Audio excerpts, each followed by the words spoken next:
অরিত্র, ওই হ্যাঁ। ভূতের কথাটা বলছিলাম। কি বললে? ভূত মানে জয়ন্ত মানিকের এই মানুষ পিশাচ অ্যাডভেঞ্চারে তুমি তো একজন পুলিশ ইন্সপেক্টর সুন্দরবাবু, অথচ সে ভূতে ভয় পায়। এবার আমি সুন্দরবাবু থেকে সরে গিয়ে অরিত্রকে জিজ্ঞেস করছি। লাকিলি আর আনলাকিলি ভূতের সাথে অনেক দিনের সম্পর্ক। প্রথমত মা আর দিদার কাছ থেকে ৫১ শাকচুন্নি, মামদো।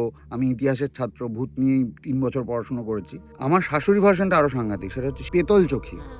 পেতল চোখী? মানে তার চোখ দুটো পেতলের আর তার হাত দুটো লম্বা। এবার তোমায় যদি ছুঁয়ে ফেলে ইউ আর গন। এছাড়া ভূত নিয়ে অনেক রকম এক্সপিরিয়েন্স আছে। ভূতের ভয় তো আছেই। আমি রাত্রিরে একা থাকলে আলো জ্বেলে ঘুমাই। আর কি বলবো, ভূত নিয়ে বেশি কথা না বলাই ভালো, আমরা বরং রেকর্ডিং।